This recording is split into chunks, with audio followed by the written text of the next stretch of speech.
Vamos a orar para que el Señor pueda guiar este tiempo. Amado Padre, te damos gracias por este tiempo en el que nos reúnes para continuar con las clases. Gracias, Señor, por mis hermanos que se comprometieron de un inicio a participar y hasta ahora han permanecido. Y te ruego por aquellos, Señor, que todavía, que quizás se han desanimado en el camino, aquellos que aún quizás también, Señor, no se apuntaron de un inicio, pero estés obrando en ellos, Señor. El tiempo, Padre, el trabajo, los estudios, muchas cosas son factores que impiden que quizás podamos capacitarnos y aprender de tu palabra, Señor.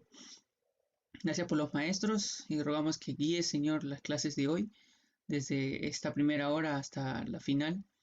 Y, Señor, usa a tus siervos y que todo, Señor, sea para tu gloria y tu honra. Y, Señor, glorifícate, te lo pedimos en el nombre de Jesús. Amén. Muy bien, amados, entonces, a ver quién más está entrando. Está entrando nuestra hermana Gladys. A ver, quién más está tocando la puerta. Vamos a ver. Muy bien, perfecto. Muy bien, amados, entonces vamos a iniciar y voy a compartir mi pantalla. La semana pasada estuvimos hablando acerca de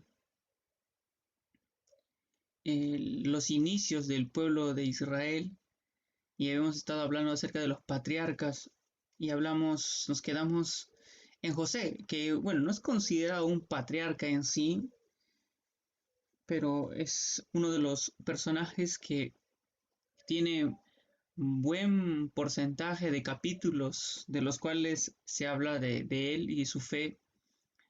Y también vimos que es uno de los personajes que tipifica mejor al Señor Jesucristo.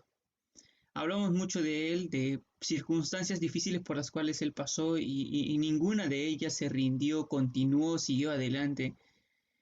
Y para estar cerrando este espacio, pasaron 23 años desde que José recibió el sueño hasta que se cumplió. A veces pensamos que el tiempo debe ser rápido, ¿no? Debe ser corto, especialmente en días como en los que nos encontramos ahora, en el que si queremos algo lo podemos pedir por delivery, que si queremos algo en una transferencia, que si queremos algo en un clic, ¿verdad? Pero las cosas que Dios hace, el proceso de Dios es distinto al que nosotros queremos que se haga. Pero esto, prueba de esto, no solo es José, también Abraham, que recibió la promesa de su hijo no en 23 años, sino en 25, pero notamos que hay un tiempo, hay un proceso. Al final José gobernó su familia, se reconcilió con sus hermanos y salvó a la nación de Israel. Fue instrumento de salvación. Y aunque José sufrió el cautiverio en Egipto, no obstante, Dios lo hizo prosperar y soberanamente lo usó como instrumento para librar de la muerte a la familia de Jacob, la nación hebrea. Cuando sobrevino una terrible hambruna en el mundo, Jacob y toda su familia, en total 70 personas, se trasladaron a Egipto con José. Así fue como los hebreos llegaron a Egipto, a vivir donde permanecieron 400 años, terminando por ser esclavos de los egipcios, como ya todos conocemos. Las palabras finales de bendición de Jacob dan término al tiempo de los patriarcas.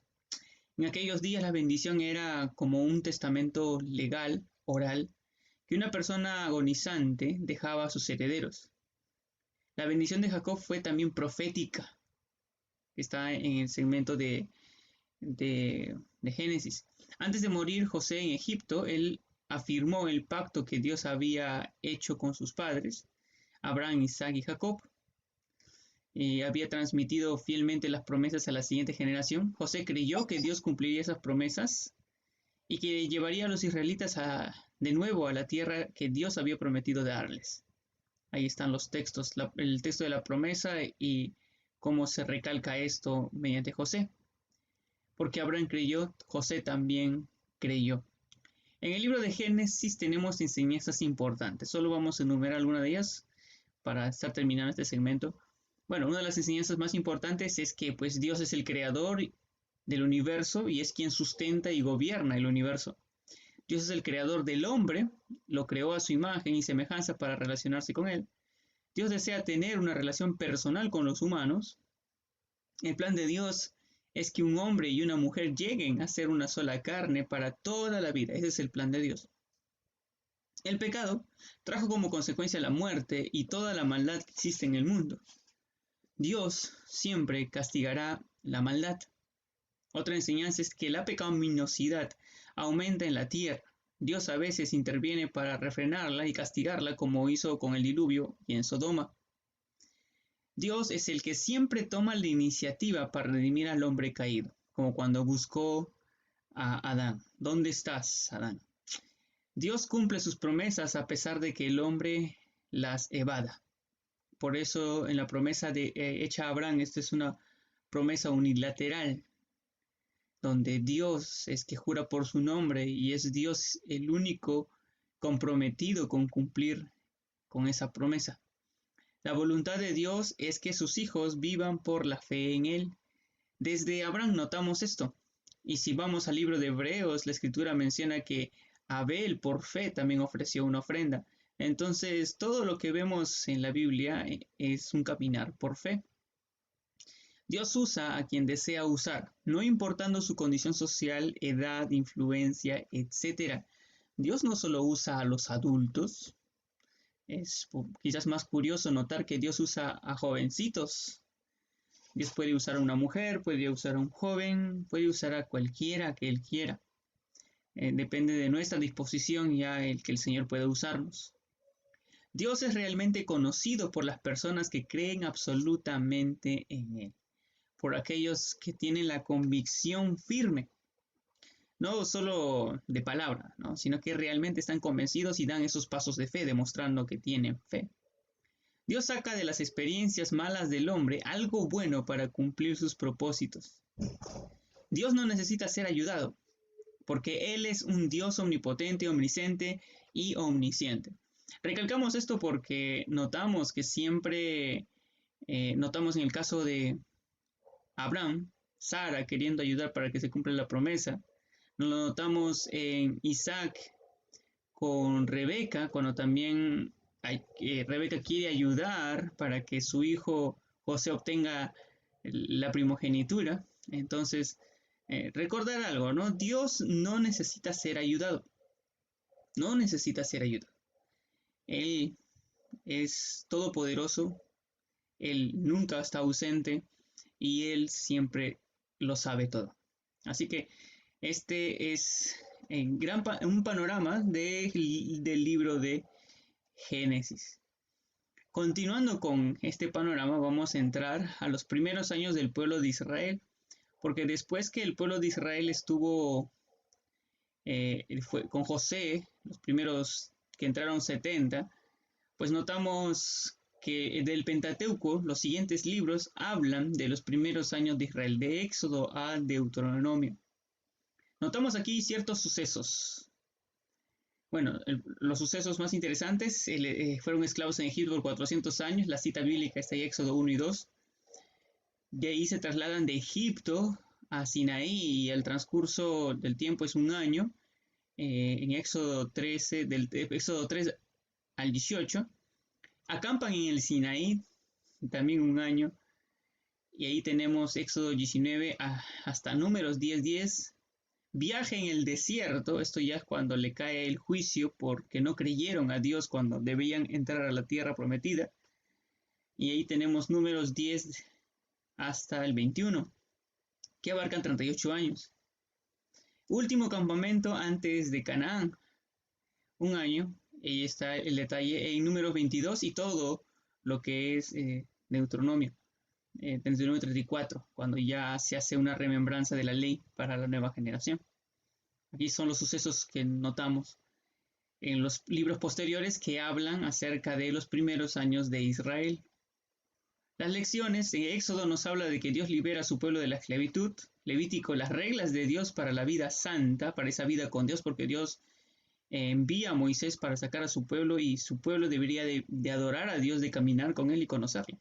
En Números, el pueblo de Dios fracasa en la prueba de fe, desde que Dios envía a los espías. En Deuteronomio, el pacto de Dios con Israel es remarcado, es la segunda ley donde tenemos en este libro. Palabras claves que encontramos en este segmento: Pascua, Éxodo 12, ¿no es cierto? Tabernáculo, expiación, serpiente de bronce, ciudades de refugio, lugares claves, Egipto, Sinaí, el Mar Rojo, personajes clave, patriarcas, Faraón, Moisés, Séfora, Aarón y María, levitas, Caleb, Josué, Coré, Balán, Balac, Finés, y podemos quizás hacer una lista más larga todavía. Hay personajes que se mencionan. Aquí les estoy presentando dos opciones de bosquejo. Aquí tenemos más adelante otro bosquejo. En este bosquejo de Éxodo, porque vamos a entrar a Éxodo en este momento, tenemos 40 capítulos de Éxodo en tres divisiones, del 1 al 11, el cautiverio. Recuerden que aquí tenemos que los hebreos están en Egipto, la nación aumenta y se multiplica, Moisés es llamado, suceden las 10 plagas y el poder de Dios se manifiesta. En la siguiente división, del 12 al 18, la ley de Dios es dada, es llamada la redención. Aquí se celebra la Pascua, los primogénitos mueren, la salida de Egipto, la nube y la columna de fuego, el cruce del Mar Rojo y el maná. Tenemos el tercer segmento, la revelación, de los capítulos 19 al 40. Aquí se presenta Dios como redentor. Aquí se hace el pacto con Israel. Usted recuerda el capítulo 20, habla acerca de esta ley. La ley de Moisés, el sábado, los 10 mandamientos, la ley civil, el tabernáculo, el becerro de oro, la gloria de Dios. Una revelación no solo escrita, sino también de su presencia y de su celo. Dios como redentor. Sabemos muy bien que el autor del libro de Éxodo es Moisés. Eso se puede confirmar por Hechos 7:22, Éxodo 17:14 también. La fecha aproximada de haberse escrito este libro es 1447 a.C. El método no es poesía, sino es narración histórica. Y algo de poesía, como por ejemplo el Cántico de María en capítulo 15, ¿no? En el libro. También tenemos el propósito. ¿Cuál es el propósito de Éxodo? Es mostrar cómo Dios cumplió la antigua promesa hecha a Abraham, multiplicando su descendencia y haciéndolos una gran nación, redimiéndolos de la tierra de esclavitud y renovando con ellos el pacto de la gracia sobre bases nacionales. Esto es más un cumplimiento de tierra, de liberación.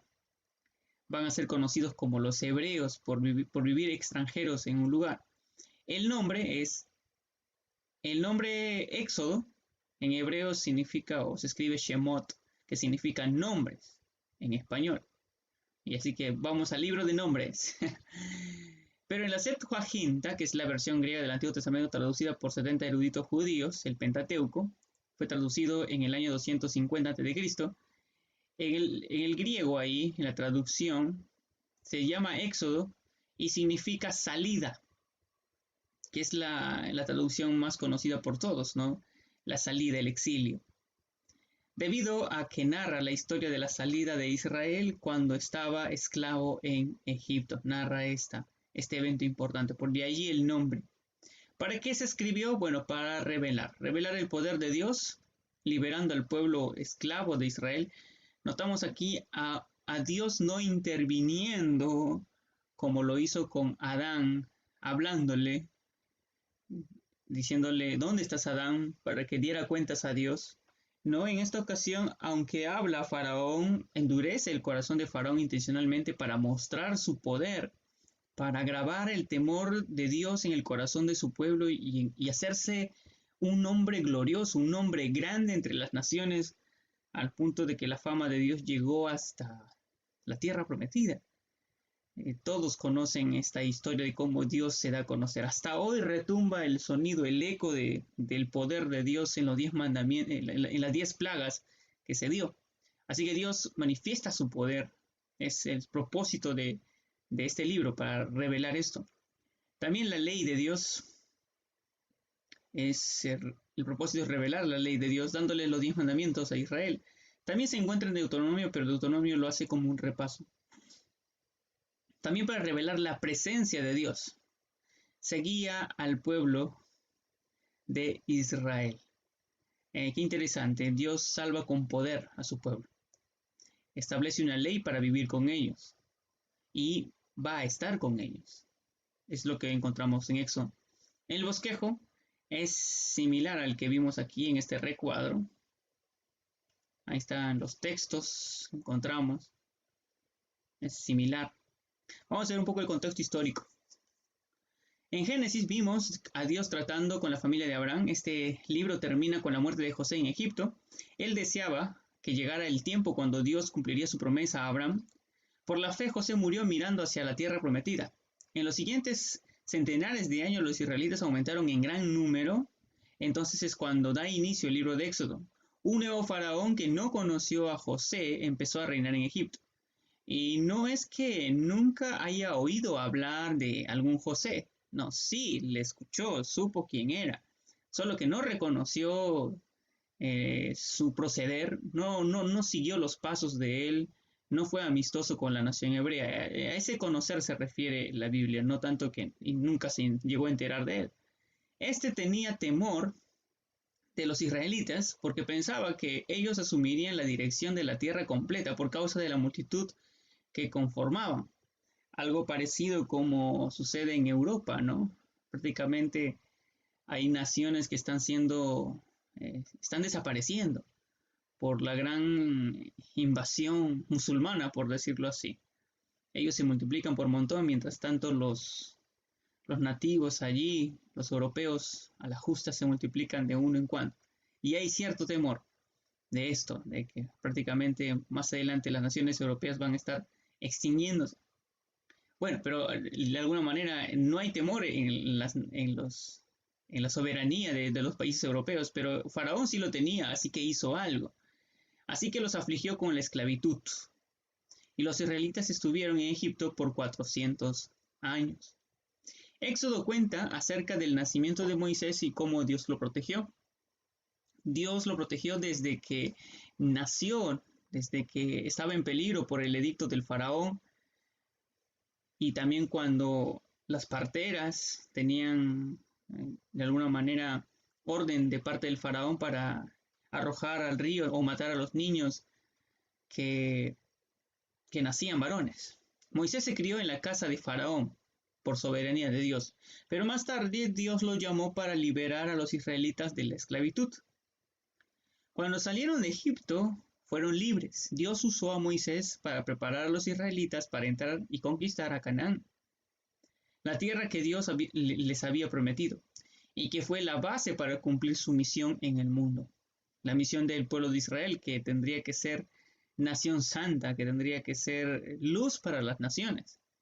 El rescate de los israelitas de Egipto nos enseña grandes verdades espirituales y Éxodo describe este rescate. El resto del Pentateuco cuenta el tiempo que los israelitas estuvieron en el desierto. Dios los fue cambiando de ser esclavos a convertirse en una nación. Esto no fue fácil.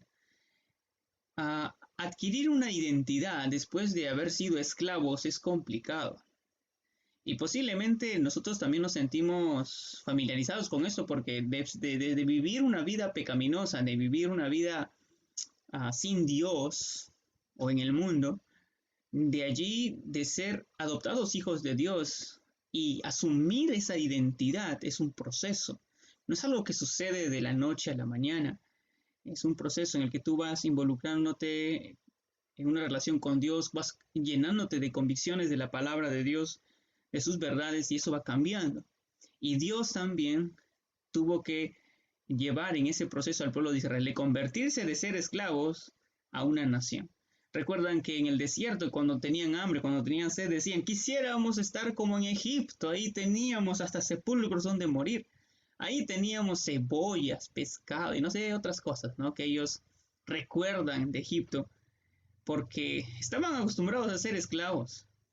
Aún para conquistar la tierra no tuvieron el valor de, sí, vamos a conquistar la tierra. No, siempre habían sido dominados, intimidados, que no tenían el valor suficiente para creer en Dios. Después de haber visto todas las maravillas que hizo en Egipto, no pudieron creer porque siempre se veían esclavos.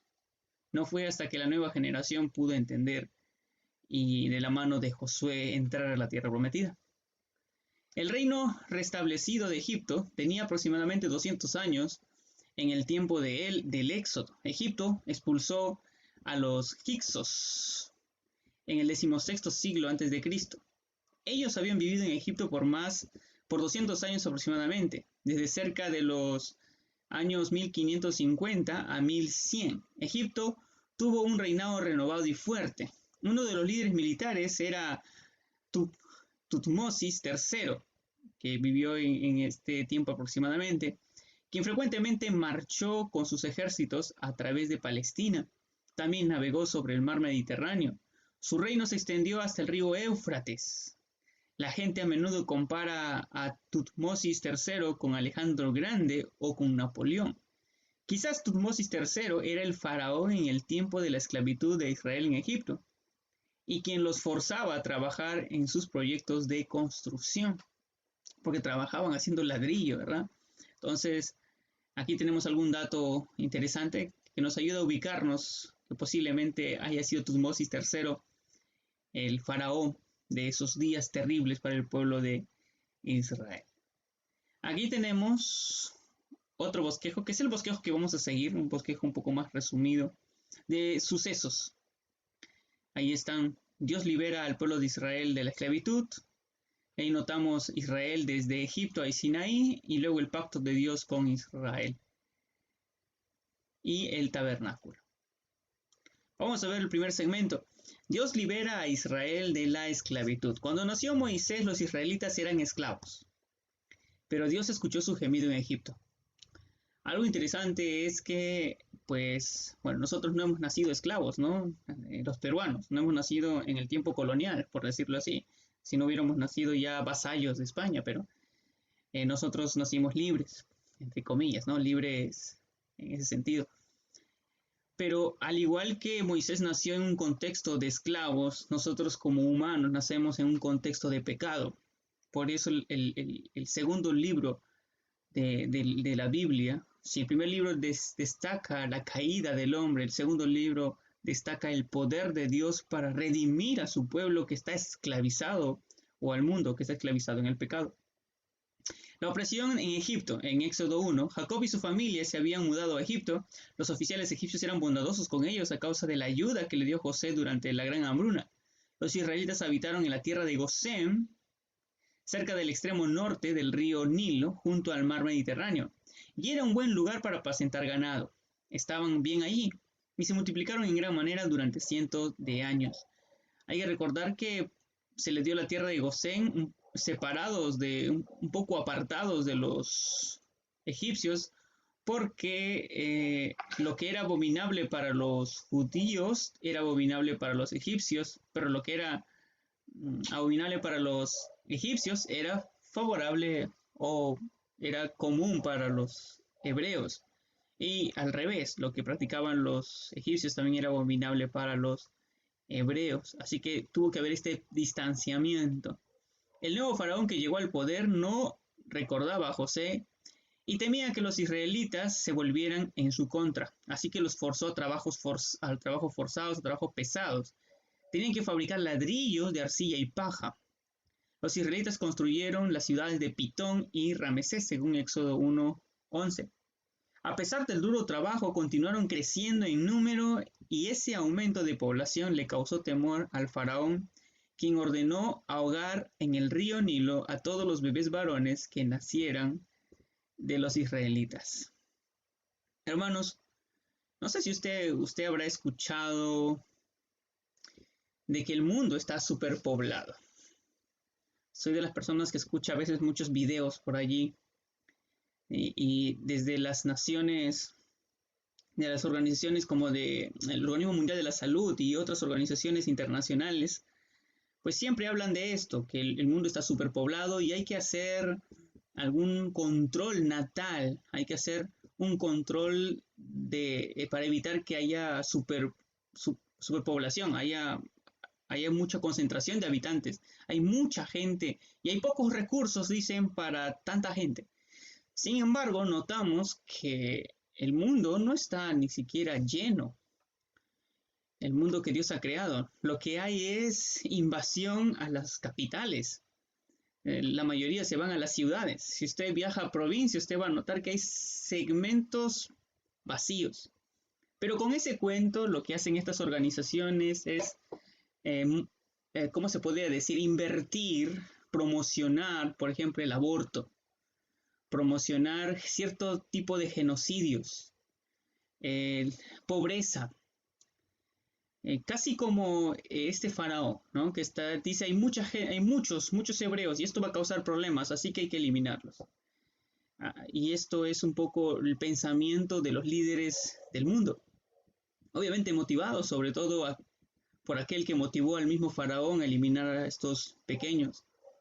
Pero nos encontramos en un mundo así, mis estimados hermanos, en el que se busca solamente que los ricos sigan enriqueciendo.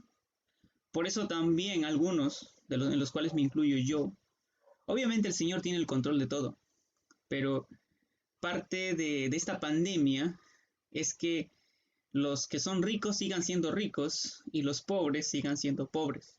Aquellos países que estaban emergiendo por esta crisis mundial económica que ha habido van a seguir siendo dependientes.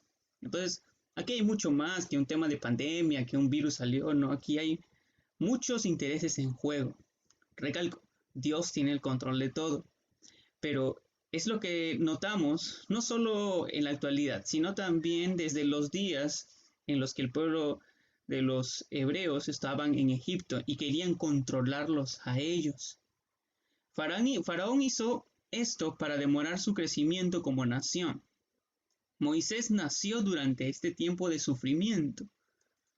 Y por la fe Moisés cuando nació fue escondido por sus padres por 3 meses, porque le vieron un niño hermoso y no temieron el decreto del rey, según cita Hebreos capítulo 11, versículo 23. Hay una línea en la que uno dice, bueno, esto lo está diciendo el faraón, esto lo dice faraón, esto lo dice el gobernante, esto lo dice el presidente, esto lo dicen las naciones o las organizaciones mundiales importantes, pero esto dice Dios y uno tiene que escoger algo. En estos días, no recuerdan que no estaba la ley de los 10 mandamientos que dicen no matarás, todavía no se revelaba desde Sinaí, pero ya el pueblo hebreo sabría que acabar con la vida de alguien no es algo que se hace cuando uno camina con el Dios de Israel. Por eso no obedecieron al decreto del rey. No se necesita una ley escrita para saber esto. Esto está escrito en la ley de nuestros corazones, como menciona también en el texto de Romanos, Pablo. Pero ya teniéndolo escrito, esto se hace más claro todavía. Y necesitamos sabiduría siempre para poder discernir y saber, como dice nuestro pastor Máximo, cuándo es algo del César y cuándo algo es de Dios y saber separarlo. Y vamos a pasar tiempos difíciles, mis hermanos. Compartí el otro día con el pastor Máximo que dentro de los decretos supremos que ha dado el Perú, es que también tenemos que en los cultos religiosos que se van a estar reaperturando, tener cuidado con lo que predicamos. No vaya a ser que ofendamos a cierto sector homosexual o la ideología de género. Quizás usted ha escuchado algo de Estados Unidos, que esto se daba más en Estados Unidos, aún las iglesias tendrían que casar obligadamente a 2 homosexuales. No sé si usted sabía de eso antes en Estados Unidos en el tiempo de Barack Obama. Bueno, algo así se está infiltrando poco a poco aquí también en nuestro país. Y pues hay que estar informados y sobre todo hay que estar preparados. Tiempos difíciles vienen. No sabemos con qué intensidad van a llegar, pero como cristianos tenemos que estar preparados. El Señor siempre está de nuestro lado. El Señor pelea nuestras batallas, pero nosotros tenemos que andar por fe, creyendo en su palabra más que en los decretos. Dios preparó a Moisés para este tiempo. Y creo, hermanos, que también Dios nos preparó a nosotros para estos tiempos. Aquí en este salón, por ejemplo, tengo generaciones de hermanos mayores y generaciones jóvenes también, ¿no? Y tenemos al hermano Kevin, a la hermana Katy, a la hermana Gladys. Son generaciones jóvenes. Y Dios nos ha llamado, igual que Moisés nos ha preparado para tiempos como los que Moisés se enfrentó, también los vamos a enfrentar nosotros. Los días de la historia más oscuros, o eran oscuros cuando Moisés nació. Pero Dios tenía un plan para ayudar a su pueblo. La hija de Faraón tomó a Moisés como su propio hijo. Ella le procuró la mejor educación egipcia. Moisés fue enseñado en toda la sabiduría de los egipcios. Él lo menciona Esteban cuando está predicando a su público contradictor.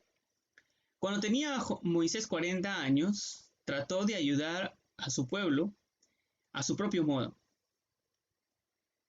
Moisés entendía que Dios de alguna manera lo iba a usar para liberar al pueblo, pero otra vez lo quiere hacer a su manera. Nos recuerda a Abraham, nos recuerda a Rebeca, ¿no? Y fracasó. Mató a un egipcio que golpeaba a un israelita. Cuando la gente se enteró de esto, Moisés huyó al desierto. Vaya plan, ¿no? Vaya rescate que quería hacer al pueblo y huyó por miedo. Como decía el Señor Jesucristo a Pedro, ¿no? Que espada pelea, espada muere. Guarda tu espada, le dijo, guarda tu cuchillo, le dijo a Pedro. Allí Dios continuó entrenando a Moisés por 40 años. En Madián se casó con Séfora, quien era la hija de Jetro, o también llamado Reuel, un sacerdote de Madián. Moisés cuidaba las ovejas de su suegro y durante esos 40 años vivió alrededor del Mar Rojo. Así que Moisés se familiarizó con el área, por donde más tarde guiaría a los israelitas en medio del desierto. Y aún fue con ayuda, aún lo hizo con la ayuda de su cuñado, por decirlo de una manera. En un texto se menciona. Pero aunque Moisés dijo, Señor, ¿yo quién soy? No sé hablar, Señor, yo no estoy calificado. Es como decirle al Señor, Señor, no sé por qué me escoges a mí, pero el Señor lo había preparado, justamente lo había calificado para ser un guía en el desierto, aunque él decía que no. Imagínense lo que Moisés debió haber sentido cuando Dios lo llamó.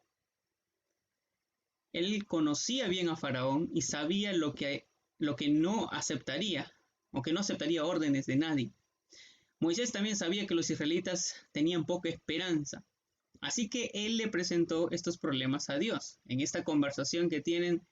Pero Señor, iré y me preguntarán quién es, cuál es el nombre de ese Dios.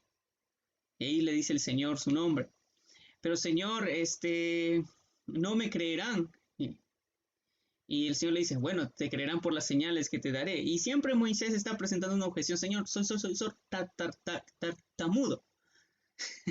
Y el Señor le dice, pero Moisés, ¿no creé yo la lengua? Yo no creé al mudo. Dice, y yo no sé de tu hermano Aarón, que sabe hablar mejor que tú.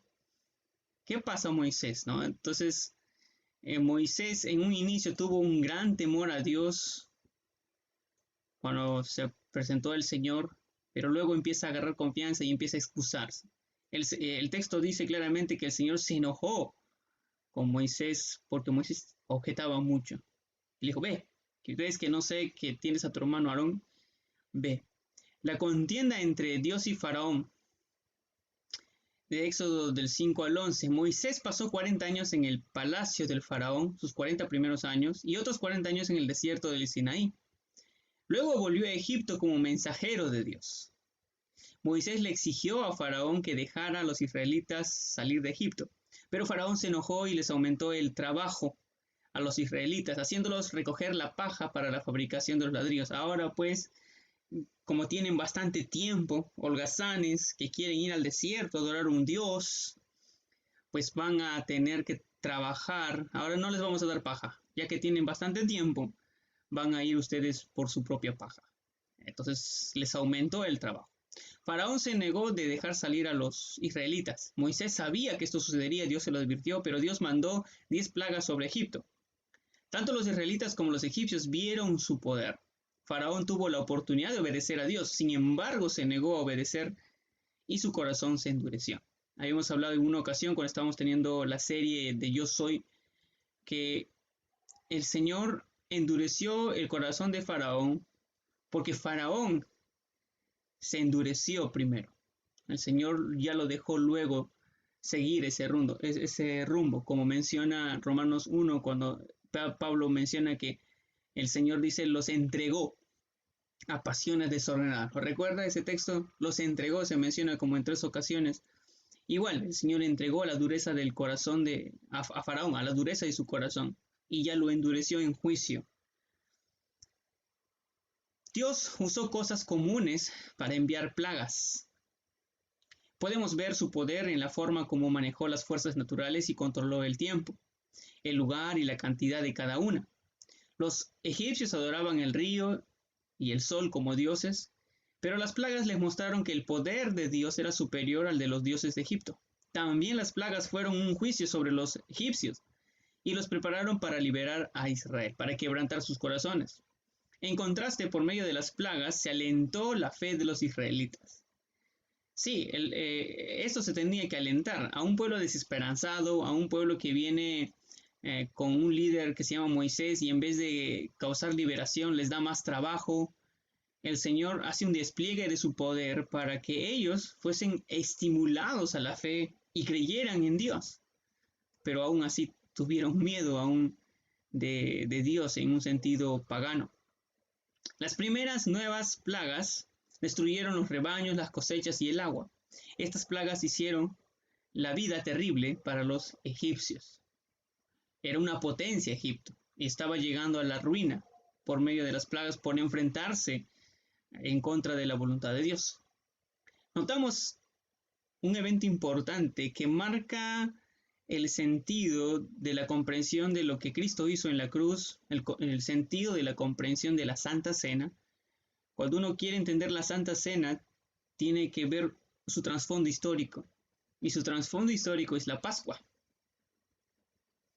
La Pascua que se registra de Éxodo 12:1 al 13:19. La 10ª plaga fue la cima o punto más alto de la contienda entre Dios y Faraón, porque esta ocasionó la muerte del primogénito de cada familia egipcia. Tenía que morir alguien, un primogénito. Tenía que morir un primogénito. Y no fue el primogénito de los judíos, fue el primogénito de los egipcios. Siempre para que otros salgan libres, alguien tiene que morir. Notamos desde esa premisa lo que implica redención, lo que implica salvación, lo que el Señor está haciendo. Los egipcios aprendieron dolorosamente sobre el juicio y el poder del Dios de Israel. A diferencia de esto, los israelitas aprendieron sobre el poder salvador de Dios. Notamos dos maneras de ver, ¿no? Los perdidos, los egipcios, los juzgados ven el final, ven el juicio de Dios. Los redimidos, los salvados, ven en esta manifestación de poder la mano poderosa de Dios liberándolos. Dos perspectivas distintas. Hablaba con los niños en el colegio cuando estamos hablando de la batalla final en Apocalipsis. La gente mundana lo llama el juicio final. Se acerca el fin del mundo. Es fin del mundo para los que no conocen a Cristo. Es fin del mundo para los incrédulos y ateos. Fin del mundo para Satanás y sus demonios. Para los redimidos es el inicio de nuevas cosas. Es el Señor consumando su voluntad y haciendo nuevo todo. Así que, ¿de qué lado lo vemos? ¿No? Es muy importante. Ellos hicieron lo que Dios les mandó. Cada familia mató un cordero, se lo comió y puso su sangre en los postes y el dintel de la puerta de la casa. Es lo que Dios le dijo a Moisés y Moisés se lo dijo al pueblo, ¿no? Tenían que marcar con sangre los postes y el dintel de las casas. Note que la palabra Pascua viene de dos palabras en hebreo, Pesaj, que significa pasar de largo o proteger. El ángel de la muerte pasó por las casas de los israelitas. Cuando veía la sangre sobre las puertas, pasaba de largo. Pero al pasar por las casas de los egipcios, donde no había sangre como señal, hería a los primogénitos. Los israelitas se prepararon para su viaje mientras los egipcios se preparaban para la sepultura de sus muertos. Esto es tremendo, ¿no? Unos se preparan para liberación, para ir a adorar a Dios, y otros se preparaban para sepultar a sus muertos. ¿Cómo hace Dios? Cuando Dios interviene, hay un efecto para los incrédulos y un efecto para los creyentes. Jesús murió como nuestra Pascua. Fue crucificado en el día exacto de la Pascua judía. Nosotros damos gracias de que nuestra Pascua, que es Cristo, ya fue sacrificada por nosotros, según 1 Corintios 5:7. Dios pasa de largo nuestros pecados cuando ve la sangre de Jesús. Nosotros todavía recordamos a Egipto, pero sabemos que aquel rescate fue solo una sombra de un rescate mayor, del rescate del pecado. Ahora miramos hacia atrás, hacia la cruz, y recordamos que allí nuestro Salvador murió para liberarnos del cautiverio del pecado. Celebramos la Pascua al tomar la Santa Cena, cuando comemos el pan y bebemos el jugo de uvas. Demos gracias por el Cordero de Dios que quita el pecado del mundo. Gracias, Dios, por ese sacrificio, por esa entrega por cada uno de nosotros. Un precio de sangre, mis amados hermanos. Entonces, hemos visto a grandes rasgos los primeros 11 capítulos, cómo Dios libera al pueblo de Israel de la esclavitud, de Éxodo capítulo 1 al 13. Vamos a pasar ahora al segundo segmento, que es desde Egipto hasta el Sinaí. Aquí tenemos un mapa que nos va a guiar cuando salen de Ramsés y Sucot, se dirigen hacia el monte Sinaí, porque la primera, en lo que mencionó Moisés al faraón fue: dice Señor, dice Jehová, dice Yahvé, que dejes ir a mi pueblo para que vaya al desierto y me adore. ¿A dónde iban a ir? Pues al monte Sinaí. Aquí tenemos el segmento por donde cruzaron del Mar Rojo. No fue ni siquiera en una parte más ancha, ¿no? Fue en un segmento corto, aunque todo esto también es un aproximado, no hay, pero siempre lo dibujan en un segmento angosto. Sin embargo, por más angosto que sea así en el mapa, usted que ha estado en la playa, usted sabe que se ve muy ancho, ¿verdad? Se ve muy largo. Bueno, aquí vemos el camino hacia el Sinaí. El camino más corto de Egipto a Canaán era el camino muy transitado. Perdón, era un camino muy transitado a lo largo de la costa del Mediterráneo. ¿Recuerda usted que hablábamos de la vía maris, de la vía marítima? Pues llegaba desde Egipto y subía por la tierra de Canaán. ¿Recuerda que pasaba por los filisteos? ¿Sí? Pues esa era la vía más corta, pero era la vía más transitada. Pero Dios mandó a Moisés que fuera por otro camino. Obviamente Dios tenía una intención, no solo de juzgar a los egipcios rebeldes, ahogándolos en el Mar Rojo, sino también mostrar su poder a su pueblo. Por eso recuerdo en la película, no sé si usted ha visto la película 10 Mandamientos, no está en la escritura, dice ahí el faraón: parece que el Dios de los judíos es un mal general, porque los ha atrapado en el mar, y nosotros vamos a ser picadillo de ellos, ¿no? Por decirlo de una manera. ¿Cómo ese Dios no sabe cómo liberarlos porque los ha atrapado en el mar? No tienen escapatoria. Pero no es que Dios no tuviera escapatoria, o el pueblo no tuviera escapatoria. Dios tenía un plan, Dios sabía muy bien lo que tenía que hacer. Por eso Dios los mandó que fueran por un camino distinto. El Señor sabía que Faraón los seguiría y él los juzgaría. Los israelitas pasaron por el Mar Rojo en seco, pero Dios hizo regresar las aguas sobre el ejército de Faraón. Los israelitas vieron a los egipcios muertos sobre la costa. Entonces Dios los llevó al monte Sinaí. Un gran número de milagros siguieron al primero, que fue salir de Egipto. Dios protegió y cuidó al pueblo con su gran poder. Los guió con una columna de nube durante el día y columna de fuego en la noche. A Israel le costó trabajo aprender a confiar en Dios. Y a nosotros también nos cuesta, hermanos. Posiblemente nosotros, a mí me ha pasado, yo no sé si a usted, pero cada vez que leo las porciones de las Escrituras y veo cómo Dios manifiesta su poder de una manera visible, tan clara, digo: ¿cómo no pudieron creer? ¿Cómo no pudieron seguir y obedecer? Bueno, tengo una ventaja, ¿no? Tengo el Espíritu Santo morando en mí, cosas que ellos no tenían, pero habían visto muchas señales, habían visto mucho. Sin embargo, quizás nosotros no nos enfrentamos a plagas enormes o al látigo de un faraón. Los látigos que sufrimos son distintos. La opresión que sufrimos a veces son de luchas internas, son a veces de orgullo, a veces los dioses que el Señor tiene que destruir en nosotros y a los cuales resistimos son eso, ¿no? Son el orgullo, la vanidad, caemos en el consumismo, caemos en el materialismo, en las nuevas generaciones, en vanagloria.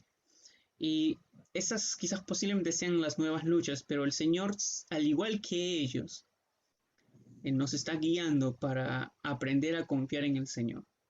Y si a Israel le costó, a nosotros también nos cuesta. Al pueblo, a las nuevas generaciones, a nuestros hermanos, a los que recién están creyendo en el Señor, a los pequeños que están creyendo en el Señor, que quizás usted conoce en su grupo de damas, en su grupo de jóvenes, de niños. Cuesta, cuesta caminar con el Señor, pero es el trabajo que también Dios nos ha dado como iglesia, poder guiar a los hermanos, guiar a nuestros hermanos a que puedan aprender a confiar en el Señor. Vamos a quedarnos aquí, el factor tiempo ya ha llegado, son 7:48. No sé si hay algún aporte hasta aquí, quizás algo que quieras mencionar, o quizás también algo que quieras preguntar. Puedes aprovechar estos minutos. La semana que viene continuaremos con el pacto de Dios con Israel. ¿Alguien?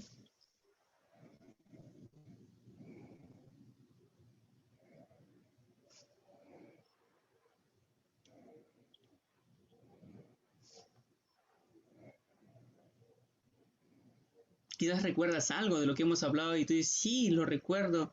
¿Quieres añadir algo? Ah, puedes hacerlo, tienes libertad.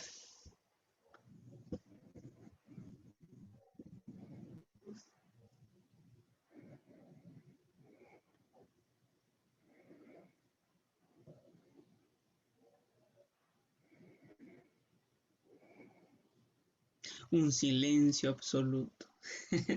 Oye, hermano, no se preocupe. No se preocupe. Ya en su examen final van a hablar. Es una broma. Es una broma. Les estaré mandando un cuestionario en esta semana acerca de algunos temas principales. Son fáciles de responder con la Biblia, así que no se van a complicar. Pero ya estamos, como les dije, en nuestras últimas clases. Hoy 11 y la semana que viene el 18 es nuestra última clase. Así que aprovechemos y felicitarles porque han continuado hasta el final. Vamos a orar para terminar este tiempo. Amado Señor, te damos gracias por permitirnos estar aquí reunidos. Gracias por mis hermanos. Gracias por mis hermanas.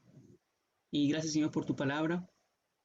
Qué, qué hermoso, Señor, dar un vistazo a un libro como es Éxodo, donde manifiestas tu poder para salvar a tu pueblo Israel.